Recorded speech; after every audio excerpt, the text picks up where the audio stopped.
I don't know what's going on, but there was an umbrella and people were serving me food. It was awesome. In a foreign country. Yes. Andy left In the it Caribbean. because no one cared and they left so little. I just kept looking at the photographer next to me. I was like, is that important? He goes, that one? 10 days later, you're still at the same thing, same match. You have no idea what the score is. So relaxed. Even when it was something important, I was like, yeah, you should move that.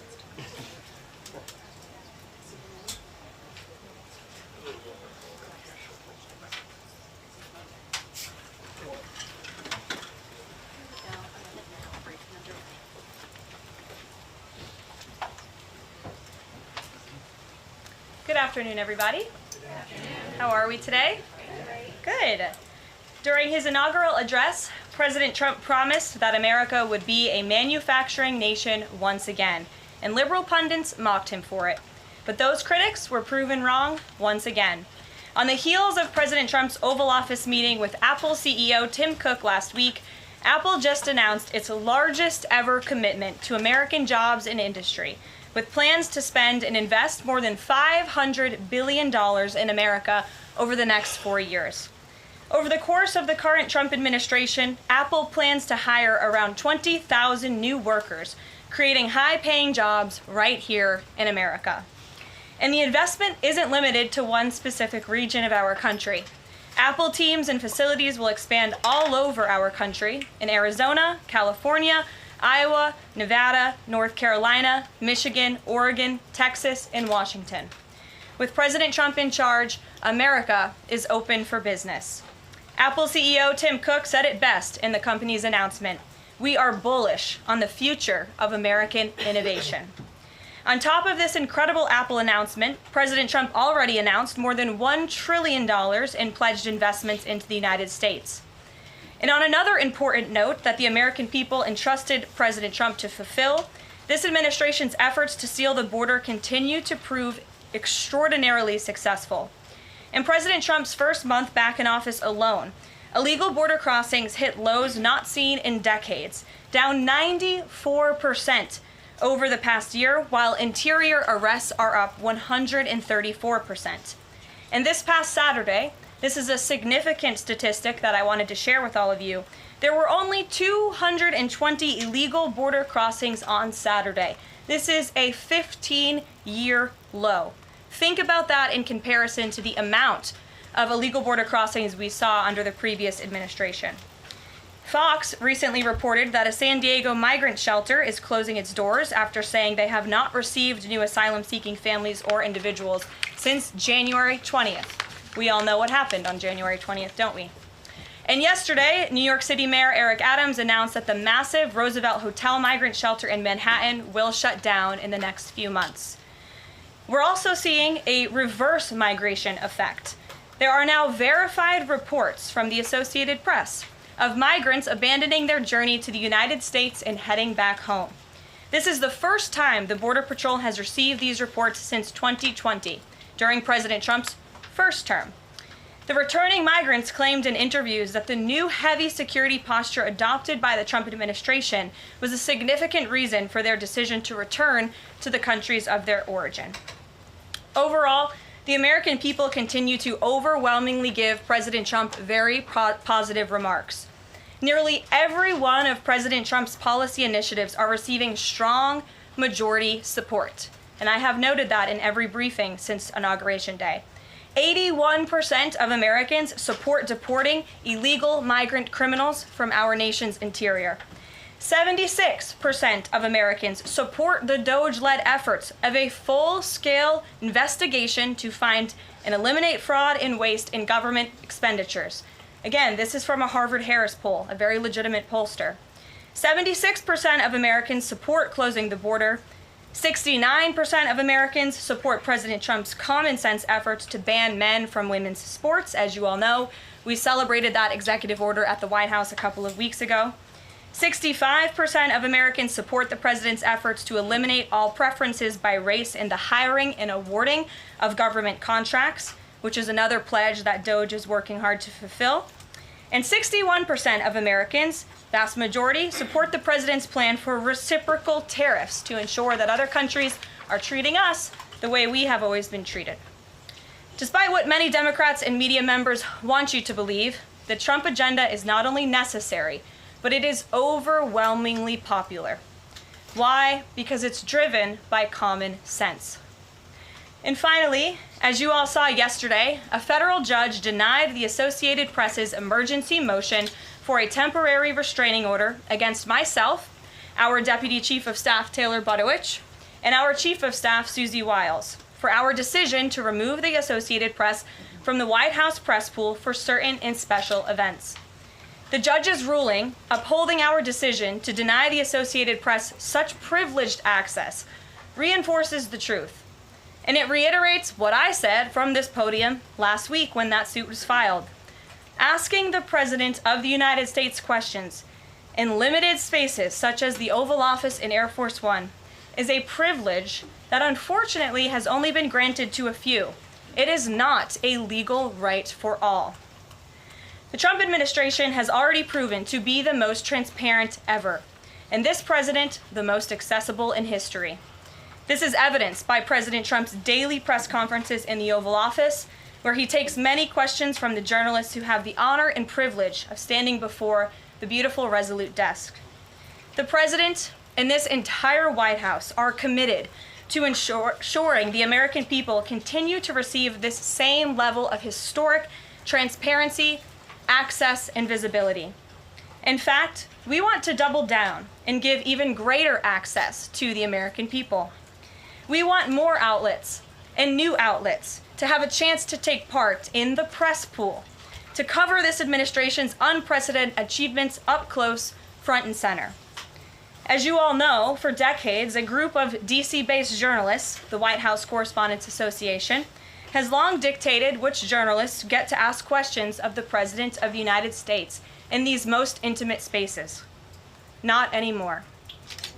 I am proud to announce that we are going to give the power back to the people who read your papers, who watch your television shows, and who listen to your radio stations. Moving forward, the White House press pool will be determined by the White House press team.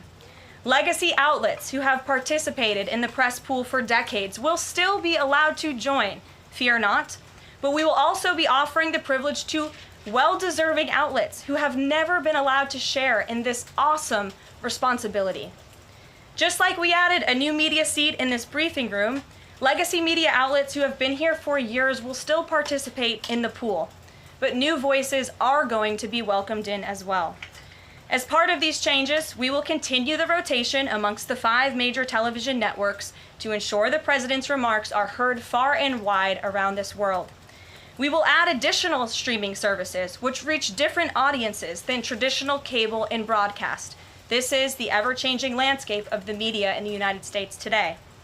We will continue to rotate a print pooler who has the great responsibility of quickly transcribing the president's remarks and disseminating them to the rest of the world.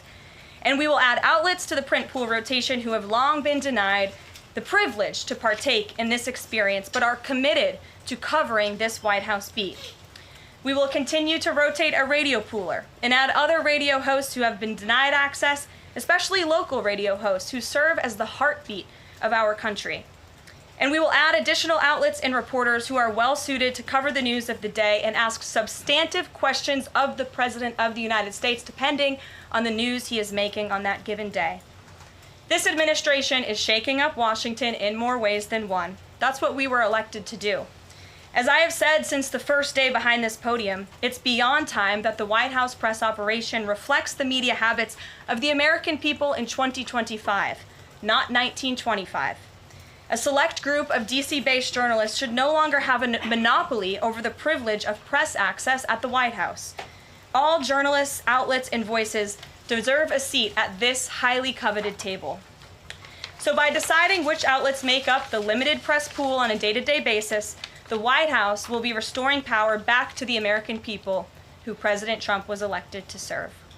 So in that note, in our new media seat today, we have Shelby Talcott, who is a White House reporter for Semaphore, In 2022, Semaphore launched as a global digital news platform with the aim of bringing meaningful innovations to the news industry.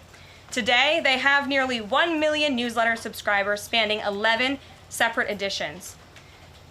With that, Shelby, I will take your questions. Thanks, Caroline. I've got two for you. One on foreign policy. Over the weekend, the president's special missions envoy, Rick Grenell, was talking about Venezuela, and he said that the president isn't someone who wants regime change. Other administration officials have made clear that they don't see Maduro as the rightful leader. What is this administration's policy on a new government in Venezuela? I think the president has made his position on Venezuela quite clear. He stands in opposition to the Maduro regime, and Secretary Rubio has spoken on this extensively as well. And then on Doge, last night Elon Musk said that a failure to respond a second time will result in termination.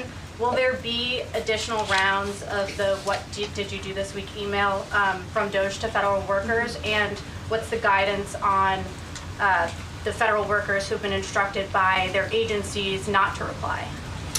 So a couple of things on this. First of all, let's just take a step back and talk about this idea.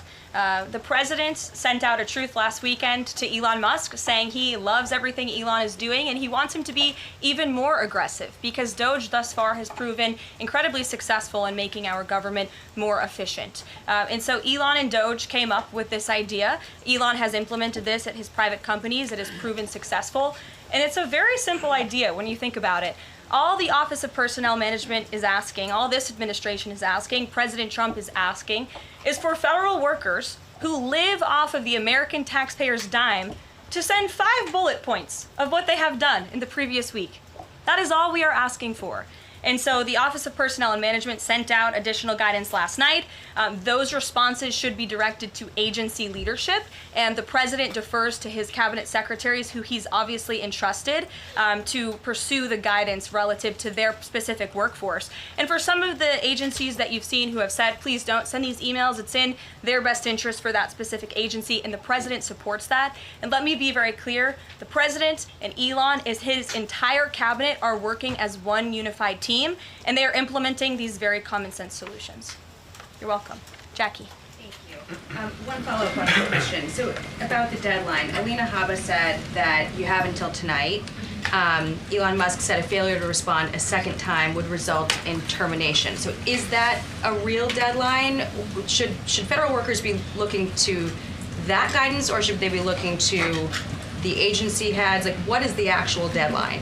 So again, the agency heads will determine the best practices for their employees at their specific agencies. Again, this was an idea that Elon come up with. Doge worked with OPM to actually implement the idea, and the secretaries are responsible for their specific workforce. And this is true of the hirings and the firings that have taken place.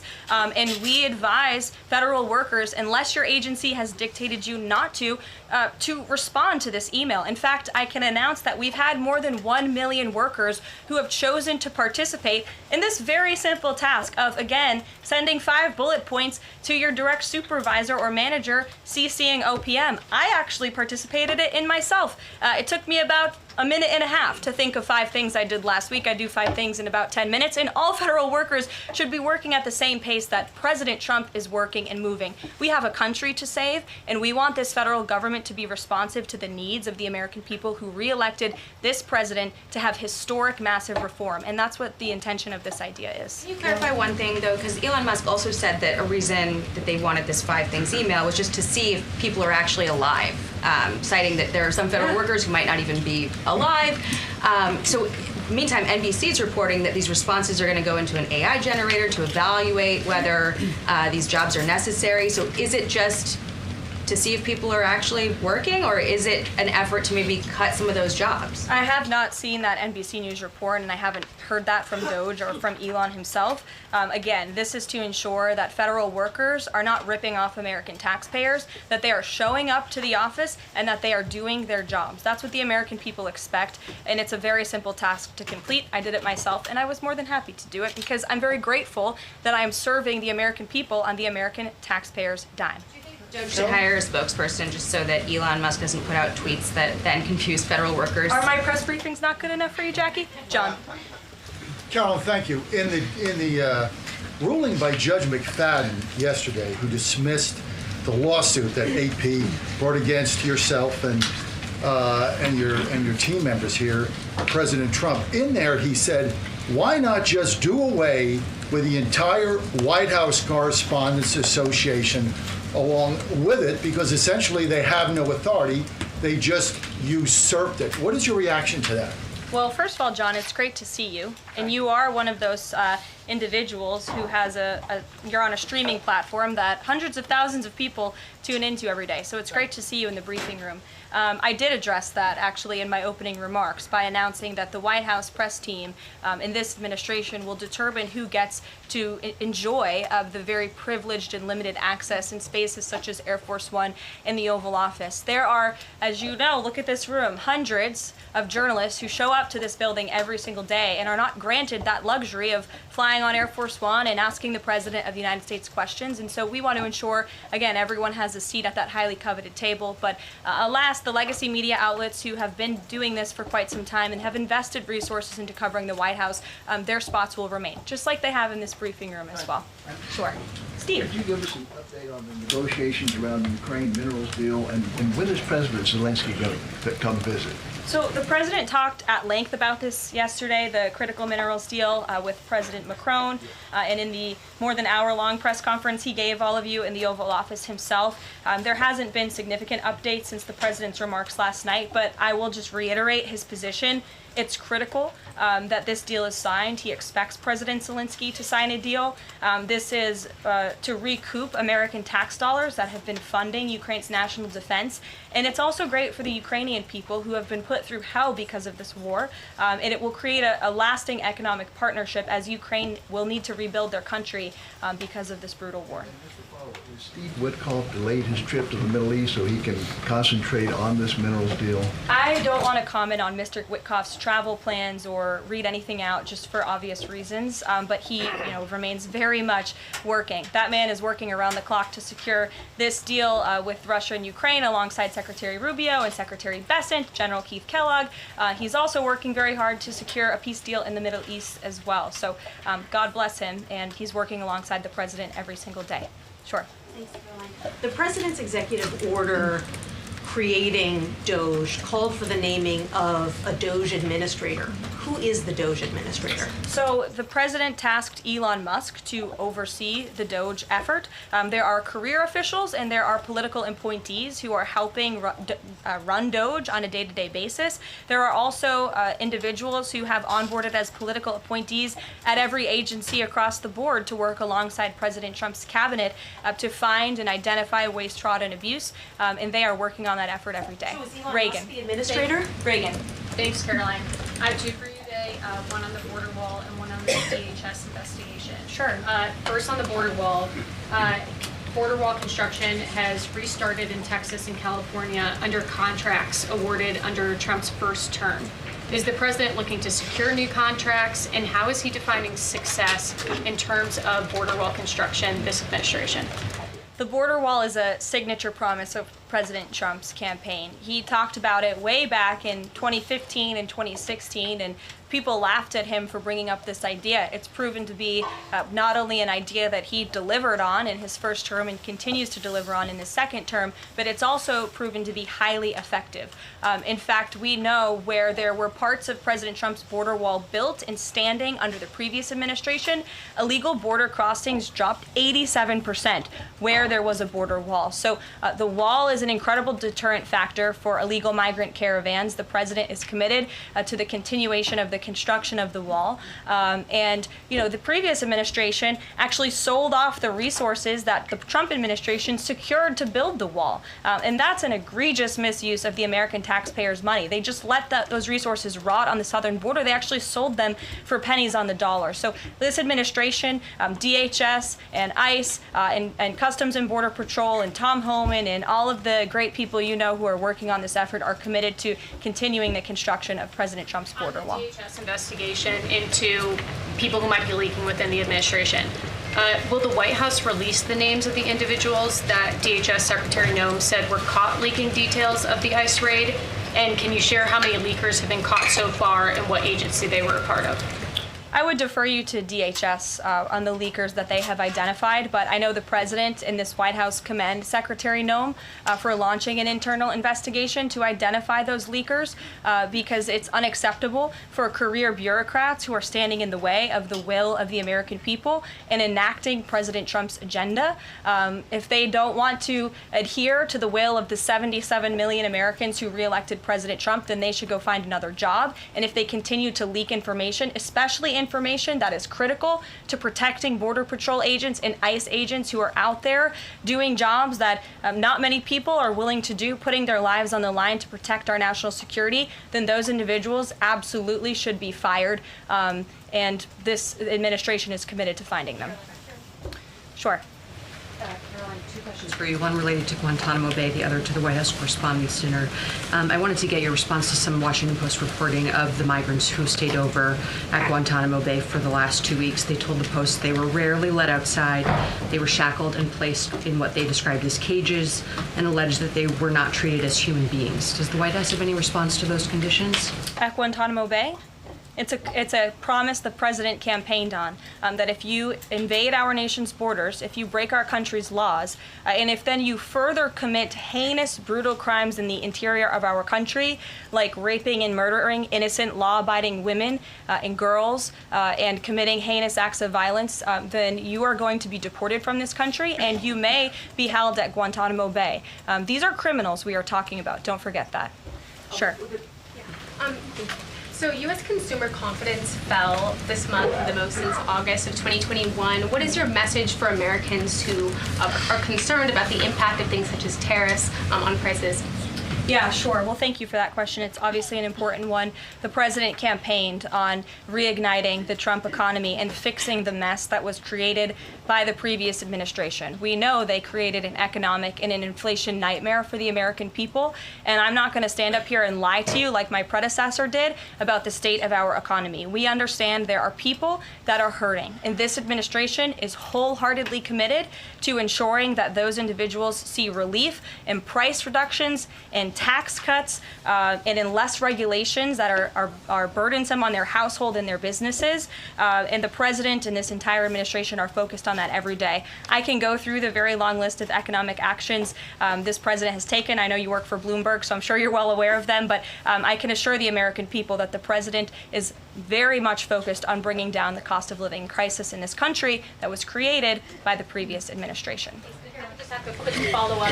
Is the president planning on whipping any votes for support for the House budget vote? And if so, to whom is he making calls?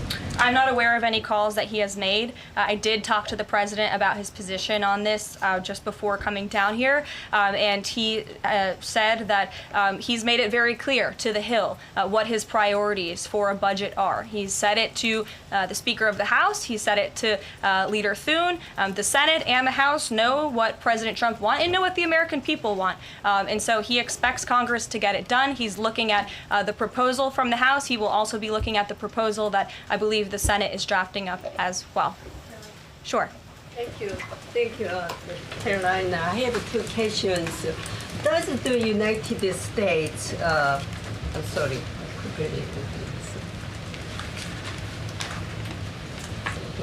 Well, why don't you identify your question and I'll come back to you. Sure, go ahead. Thank you. So, what guarantee that Israel will withdraw from Lebanon soil after 2 weeks, as the ceasefire terms indicates? I'm not sure about the guarantee that you're referring to. I can tell you that this administration remains very much engaged. We know the deadline for the Phase 1 ceasefire is imminent. So Steve Witkoff, whom I mentioned earlier, and the president's administration and his team and the president himself remain very much engaged. We want to see the ceasefire continue, and the president has made it very clear he wants to see all of the hostages who have been held in captivity in Gaza returned home.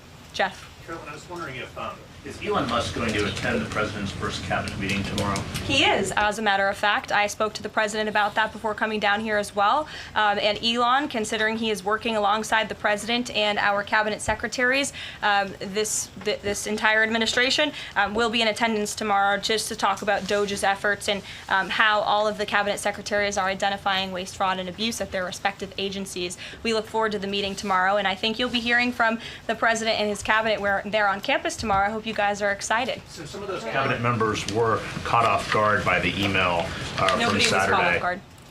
A few departments said they were caught off guard. The FBI was, the DOJ was. Did anonymous sources say that, or did the cabinet secretary say that? The cabinet secretaries and others have said that they were not aware that this was happening. So I'm wondering, will there be a give and take tomorrow at the cabinet meeting? Is Elon Musk or the president open to any type of dialogue about who is actually in charge of the chain of command of these workers? I would reject the premise of your question, Jeff. The cabinet secretaries have not said that. I know anonymous sources, probably career bureaucrats, have leaked that to many of you in this room. But as I said at the beginning of this press conference, everybody is working as one team, and the president respects the decisions of his cabinet secretaries to tell his staff, their staff, not to respond to that email because they did so out of interests of national security, and they don't want to obviously risk confidential information. It's pretty common sense. Dasha. Musk has obviously been doing a lot of work. He's been working every day, and a lot of the time weekends. He is designated as a special government employee, which means that he can only work 130 days per year. Is the White House expecting him to limit his work to 130 days, or are you going to work around those rules? Do you want to see him extend beyond the 130 So days? today is February 25th, so I think we've been here about 35 days roughly. So ask me in another 100 days. Daniel. Caroline, thank you. You opened up with the major announcement from Apple, $500 billion, 20,000 jobs, doubling its advanced manufacturing fund. Yeah. What does that signal that such a global brand would make what it called its largest ever spend commitment just a month into President Trump's second term? What does that signal about his economic vision for the country?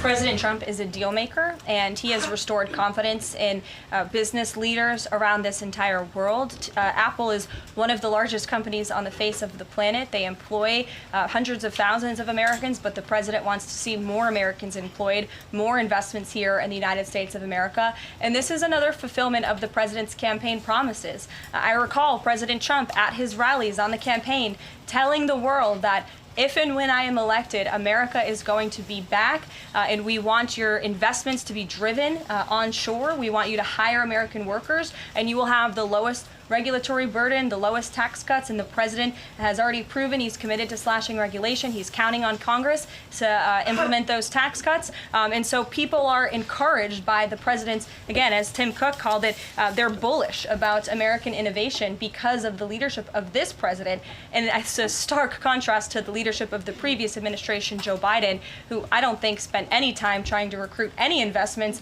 or jobs here at home. Mary. We're hearing from some Republicans who are voicing concerns about how these cuts are being carried out. Congressman McCormick, a Republican from Georgia, tells us he's worried it's too rapid for real people to adapt to. And he says he's concerned that it could come off as discompassionate, in his words, that it could risk undercutting the strong message that he feels you're trying to send about the need to cut government waste. Well, I think that was one comment from one senator, and I think, as I cited in my opening remarks in the poll, the most important people are the American people, and 77% of Americans at home support a full investigation into the waste, fraud, and abuse that the federal government has been spending their tax dollars on. So that's the people the president cares about most, and that's why we're fulfilling this pledge. And again, it should come as no secret to anybody. The president campaigned on doing this. The president yesterday said if you don't respond to this email, you will be fired or semi-fired. What does he mean by that? Again, I've been asked to answer this question 3 times now. It is semi-fired. But it's in the memo. The president again has entrusted his cabinet secretaries to oversee their workforce. That's why he nominated them to be cabinet secretaries, and so federal workers can be directed to their agency leadership. Caroline. Great, thanks, Caroline. I wanted to ask about a federal judge yesterday was saying that they didn't know who the DOJ administrator was and was asking the lawyer for the administration who it was, and the lawyer responded, I don't know the answer to that. Can you tell us who the administrator of Doge is? Again, I've been asked and answered this question. Elon Musk is overseeing Doge. There are No, Elon Musk is a special government employee, which I've also been asked and have answered that question as well. There are career officials at Doge. There are political appointees at Doge. I'm not going to reveal the name of that individual from this podium. I'm happy to follow up and provide that to you. But we've been incredibly transparent about the way that Doge is working. John. The Republican budget. Thanks a lot, Caroline. Since your last briefing, there have been some personnel moves that have been announced by the president, and I wanted to ask you about them. One was the president replacing the chairman of the Joint Chiefs of Staff, General C.Q. Brown Jr. What was the reason for the president naming a replacement for General Brown? And then I'll follow up with another personnel announcement that's been made over the last few days. He thinks he's doing a bad job, and it's time for a shakeup at the Pentagon. They failed 7 audits in a row. The trust in our United States military amongst the war fighters is low. The president is shaking up the Pentagon and the Department of Defense, of course, with Secretary Hegseth leading, and he has the right to do that. It's actually quite common from administration to administration to do such a thing. The president, when he swore him in as the Chief of Staff for the Air Force, called him a great man and a great gentleman. Does he distance himself from the remarks that he made back in August of 2020? I think replacing him speaks for itself. James. There was one other one, if I'm sorry, thank you. On the FBI, the president also announced a new deputy director of the FBI, Dan Bongino. From what has been reported, and maybe this is not accurate reporting, you can tell me, the FBI director, Kash Patel, informed Republican senators that it would be an individual named as the deputy who was a special agent currently at the FBI, and of course Mr. Bongino is not. Well, what was the reason for naming Mr. Bongino to this position, and was Mr. Patel not correct in making that assurance to those senators? I'm not sure if anybody in this room has listened to Mr. Bongino when he talks about the past corruption at the FBI, when he talks about his experience serving for the United States Secret Service. This is a man who loves his country and who has honorably served our country in ways that many people have not. He understands the depth of the corruption at these institutions, which the American people re-elected President Trump to shake up. And I think it's quite despicable to see many networks in this room who have had chyrons on their television screens labeling Mr. Bongino as a far-right podcaster. He is not. He is a former law enforcement agent. He is a former Secret Service agent who put his life on the line to protect this country, and that is why the President of the United States has entrusted him for this important role. He's also an outsider to this Washington swamp. And we often see that when outsiders are appointed to such coveted positions, a lot of people in this city get very, very nervous. And they should be, because Dan Bongino and Kash Patel and Attorney General Bondi are focused on rooting out the corruption at these agencies and ending the weaponization of government once and for all. I'd like to end with something. As you all know, James, as you were just about to do. You know what, James? I'm feeling generous. Go ahead. I will take it. Thank you, Caroline. Sure. I wanted to ask Don't make me regret this. I wanted to ask about the Macron visit and the Russia-Ukraine talks in general. Sure. It's pretty clear to my eye that President Macron was performing a kind of delicate dance, lavishing praise on the president while seeking in his own remarks to try to bind President Trump to positions and even specific language that the president has not committed to heretofore. One of the most bracing comments from President Macron was when he said that the deal that President Trump is negotiating with the Russians must not be, quote, a surrender for Ukraine. All of the public points that we have heard from President Trump, from Secretary Hegseth, and from other administration officials talking about these negotiations have averred to, quite openly, to concessions from the Ukrainians that will have to be made. The minerals deal, the abandonment of their NATO ambitions, and other elements. So far, we have not heard any administration official suggest a single concession that the Russians should be prepared to make. And so I wonder if you could assure us, at a minimum, that this negotiation process will not be as one-sided as the Europeans seem to think it is, that in fact, President Putin will also be made to engage in some concessions to reach this deal. Well, I think the president knows how to make a deal better than anyone who has ever assumed the office of the American presidency. And in order to make a deal, you have to bring both sides to the table. And typically, when you make a good deal, both sides leave that table a little bit unhappy. I'm not going to outline the concessions that the president and his team are engaged in discussing. These are obviously ongoing negotiations, and it would be unwise of me to impede them from this podium. But the president has made significant improvements in ending this conflict. He is committed to seeing an end to the war. He wants to see the bloodshed and the killing stopped. He wants to stop seeing young men being killed and slaughtered. This has been going on for far too long. The president inherited this mess because of the incompetence of the previous administration, and he's committed to fixing it. And he's made, some of those concessions clear, but I'm not going to get ahead of him on additional ones. But he is wholeheartedly committed to striking a peace deal in Russia and Ukraine, also in the Middle East. Thank you very much, guys. Good to see you. We'll see you later.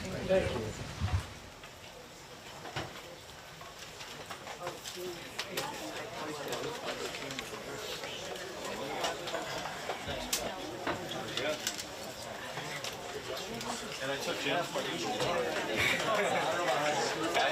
I reserved when I made him.